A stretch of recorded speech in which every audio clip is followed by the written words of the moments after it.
रांची के Sirmatoli flyover ramp का विवाद अब पूरी तरह राजनीतिक रंग ले चुका है। बाप पार्टी की ओर से आज आदिवासी कल्याण मंत्री चमरा लिंडा के आवास का घेराव किया गया, लेकिन इस घेराव में अलग ही तस्वीर देखने को मिली। मंत्री के आवास का घेराव करने जितने लोग पहुंचे थे, उससे कहीं अधिक लोग मंत्री चमरा लिंडा के समर्थन में उनके आवास के पास पहुंच गए।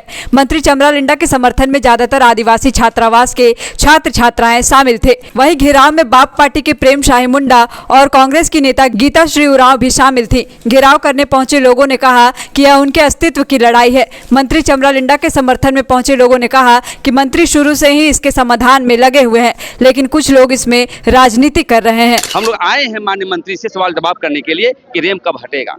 आदिवासियों की हत्याएं हो रही है, वो कब बंद होगी? हमारी जमीन छीनी जा रही है, कब खत्म होगी? नौकरी जा रहा है, लोग गोली मार रहे हैं, इसकी कब समस्या का समाधान होगा? लेकिन देख रहे हैं कि बैरिकेडिंग लगाया गया। ये अंग्रेजी हुकूमत है क्या? ये प्रजातंत्र है साहब, ये लोकतंत्र संविधान से चलता है, लेकिन अंग्रेजी हुकूमत जैसा ये सवाल का जवाब करते हुए भाग गए। मैं यही कहना चाहता हूँ, कितना दिन भागिएगा? आदिवासी समाज बर्दाश्त नहीं करेगी। सरना स्थल का लेके कुछ असामाजिक तत्व के लोग ज़्यादा सक्रिय हो गए हैं और उसमें वैसे लोग हैं जो हमको लगा कि हो सकता है आज का घेराव में हमारे मंत्री जी को हानि पहुंचा सकते थे। इसलिए हमको लगा कि नहीं, क्योंकि आप देख रहे होंगे कि अभी मंत्री जी का कार्यशैली अभी जब से सरकार बनी है, सरकार में ज़्यादा सक्रिय है। आदिवासी मुद्दों को लेके, आदिवासी मामलों को लेके ये ज़्यादा सक्रिय हैं। तो इन्हीं सक्रियता को शायद उन लोगों को पच नहीं रहा है, उनकी लोकप्रियता को पच नहीं रहा है। तो सबसे पहला हमला सरकार के मंत्री के रूप में चमरा लिंडा जी पर हुआ। हम लोग को आशंका थी कि यहाँ कुछ अनहोनी हो सकती है, इसलिए हम लोग स्वतः यहाँ जुट के आए हैं। और किसी को कोई नहीं, देखिए अब बच्चियाँ लोग हॉस्टल में गए, कल ही बालिका छात्रावास, परसों बालिका छात्रावास का निरीक्षण करके आए, तो वे स्वतः लोग आए हुए हैं। ऐसा कोई किसी का अथी नहीं है, बुलाया हुआ गया नहीं है। हम लोग स्वतः आए हुए हैं यहाँ पर और देख रहे हैं आप लोग, काफ़ी बच्चियाँ आई हैं, काफ़ी लड़के लोग आए हैं, छात्र संघ के पुराने कार्यकर्ता भी आए हुए हैं यहाँ पर, जो उनके साथ 20 साल 25 सालों से हैं। और तिरकी बोल रहे हैं कि बीजेपी के इशारे पर कर रहे हैं आप लोग। मेरे पिताजी कांग्रेस में थे और जिस समय ये सरुल शोभा यात्रा जब शुरू हुई थी तो जनसंघ के कड़िया मुंडा जी भी उनके साथ में आए थे। तो समाज के लिए वो साथ में लोग चले, है ना। अगुवाई मेरे पिताजी ने की, मगर उन्होंने परहेज नहीं किया, उनको भी लेके चले। और यही सिलसिला जो है, आप क्या थोड़ा ये सरुल शोभा यात्रा में जो आते हैं लोग, क्या आप देखते हैं कि कौन जेएमएम में है, कौन कांग्रेस में है, कौन बीजेपी में है? आज समाज के लोग हर दूसरी तीसरी पार्टी में है। तो ये तो बहुत ही बेबुनियाद बातें हैं। और पहले तो ये क्या बोलते हैं, बीजेपी का ये दलाल बोल दिया, और उसके बाद अभी पता नहीं क्या क्या उटपटांग और बातें भी बोल रहे हैं ये लोग।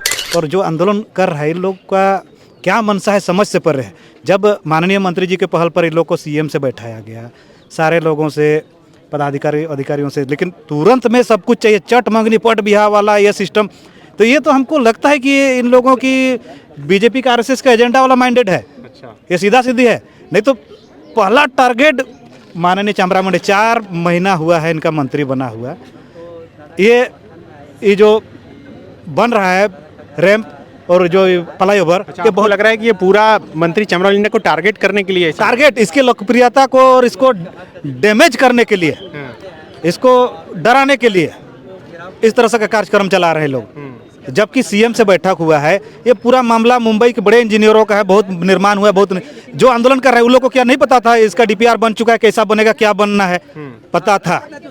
लेकिन उन लोगों को चाहिए क्या था, हो सके रैंप बन रहा है, विरोध करेंगे, थोड़ा बहुत बड़ा कमीशन भी मिल जाए, ऐसा भी मामला रहा होगा, हमको ऐसा अंदेशा है। अच्छा, आप बोल रहे हैं कमीशन के लिए लोग कर रहे हैं? कमीशन के लिए भी है, ऐसा अंदेशा है। नहीं तो ये लोग जानकार लोग हैं, नेता लोग हैं। जब रैंप बन रहा था, आज का तो मामला नहीं है, 3-4 साल पहले क्यों विरोध नहीं हुआ? इन लोग को तो पता था, और पता नहीं रहता तो इस तरह का हमको अंदेशा लगता है। बेशक हम लोग भी नासा से नहीं हैं, हम लोग भी सरना समाज के लोग हैं, हम लोग भी पढ़े लिखे लोग हैं। उन लोग तो रांची में रहता है, उन लोग को पता होना चाहिए था कि रैंप बन रहा है, मेरा धार्मिक स्थल है, इस जगह पर कैसा हो रहा है, क्या हो रहा है, देखना चाहिए था। रांची में 5 सरना समिति है जी, 5 समिति में एको आदमी को नहीं पता था क्या? हम लोग तो गांव देहात से बिलोंग करते हैं। गीता श्री उरांव तो बोल रही हैं कि 2022 में बोला गया था कि एकदम सरना का बाउंड्री जो है कोई इससे प्रभावित नहीं होगा। अब बोल रही थी तो उसको कौन बोला था, उनसे सवाल पूछना चाहिए ना। चमरा लिंडा को ही क्यों टारगेट? मंत्री हैं ये आदिवासी कल्याण के, आदिवासी कल्याण के मंत्री हैं, वो लोग तो ये भी बोल रहा था कि हम लोग विधायक का आवास घेराव करेंगे। पहले मेमोरेंडम दीजिएगा, घेराव कीजिएगा, सब सीएम से बैठा दिया आपको, इसको घेराव कीजिए, क्या कीजिए, कुछ के मरा दीजिए, तब अच्छा होगा। जब सीएम से बैठा दिया हायर अथॉरिटी से, तो मंत्री क्या चीज होता है? आदिवासी कल्याण मंत्री जो सरूर के पूर्व ही हम लोगों से मिले थे और बोले थे कि एनी हाउ ये रैंप को हटा दिया जाएगा। एलएनटी कंपनी वाला लोग को ऑर्डर दिया गया था कि दिए थे, लेकिन आज हम लोग जब संवाद करने में आए तो वो लोग नहीं, यहाँ हम लोगों को रोक दिया है, बैरिकेडिंग लगा के, एक नहीं 4-4 बैरिकेडिंग लगा दिया गया। हर लोकतंत्र पहले ऐसा बार होगा सरकारी आवास को, सरकारी कार्यालय को घेरा जाता है, लेकिन किसी प्रति गांव में आके उनके गांव को, घर को घेरा जाएगा, कहीं सही बात नहीं है। इसीलिए यहाँ के छात्र छात्राओं को लगा, क्योंकि चमरा लिंडा जी भी आदिवासी छात्र संघ के उपज हैं, 25 सालों ने स्ट्रगल किया, उस स्ट्रगल करने के बाद आज उस मुकाम तक पहुँचे। एक समाज के उन्होंने ऐसा विभाग दिया जो वो चाहते थे कि जो वो विभाग हमको मिले, आदिवासी कल्याण विभाग मिला, वो आज समाज के लिए उत्थान के बारे में सोच रहे हैं। समाज मेरा शिक्षा में कैसे आगे बढ़े उसके लिए सोच रहे हैं। मेरा अफसर से लेकर चपराही तक मेरा यहाँ का आदिवासी बने और हायर एजुकेशन में जाए, यूपीएससी तैयारी उस तक सोच रहे हैं। लेकिन कुछ लोग हैं जो लगातार इन पे आरोप लगा रहे हैं। ठीक है, सिरम टोली का मामला है, हमारा आस्था, हमारे विश्वास, हम भी सरना समाज से आते हैं, मंत्री जी भी आते हैं, मंत्री जी 2 बार गए, 2 बार मीटिंग भी कराया, सब निदान चाह रहे हैं ताकि वहाँ विवाद ना हो।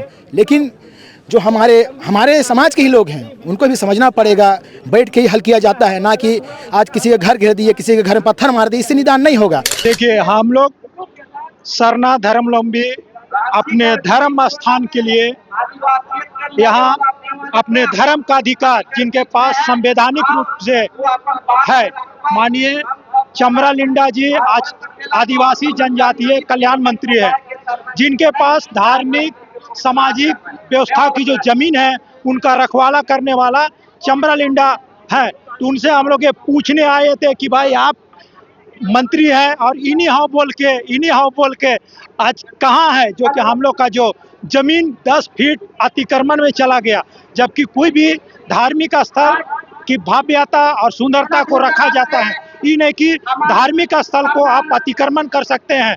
जैसे कि आप देख सकते हैं, कोई भी धार्मिक स्थल जहाँ भी है उनकी सुंदरता के लिए, आज राम मंदिर की सुंदरता के लिए वहाँ की कॉरिडोर बनाया गया और वहाँ के हजारों दुकान को तोड़ दिया गया। उसी तरह से बनारस की सुंदरता के लिए वहाँ के बनारस कॉरिडोर बनाया गया।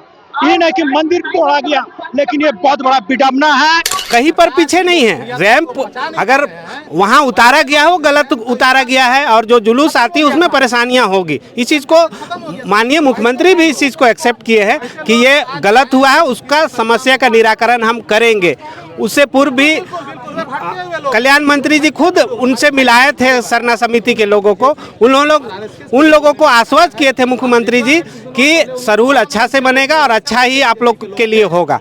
इतने सारे, लेकिन ये लोग प्रेशर पॉलिटिक्स कर रहे हैं कि तुरंत करो, अभी तुरंत हटाओ। ऐसा कहीं होता है क्या? ये टेक्निकल मामला है, उसमें आपको सोच समझ कर उसको निर्णय लेने चाहे उसका निराकरण करने की आवश्यकता है। क्योंकि आज अगर आपके कहने के अनुसार तुरंत में हम उस रैंप को कुछ उस ट्रैक को हटा दे या फिर फ्लाईओवर को कुछ बदलाहट करें, तो उसके पहले कोई टेक्निकल मामला है, उसको हमको समझना पड़ेगा। अगर हम बिना सोचे समझे अगर उस रैंप को हटाकर और वहाँ फ्लाईओवर को आगे बढ़ा दे चाहे घटा दे, इस तरह की होगी। आने वाला कल में ऐसा नहीं हो कि पुल या फ्लाईओवर धस जाए तो सारे जवाबदेही सरकार के ऊपर होगी, तो उसकी जवाबदेही सरकार के ऊपर होगी। और अभी आप कह रहे हैं कि नहीं, ये जो है ये भी सरकार की जवाबदेही, तो भाई जहां 27 वर्षों के सफर में 17,000 से भी अधिक छात्रों ने डॉक्टर एवं इंजीनियर बनकर भरे सफलता की ऊंची उड़ान, जहां साधारण छात्र भी झारखंड टॉपर्स बनकर बना रहे इतिहास। दूरदर्शी शिक्षाविद श्री विपिन सिंह के मार्गदर्शन में मेडिकल एवं इंजीनियरिंग के लाखों छात्रों के लिए आशा की किरण के रूप में गोल नेशंस लीडिंग इंस्टीट्यूट।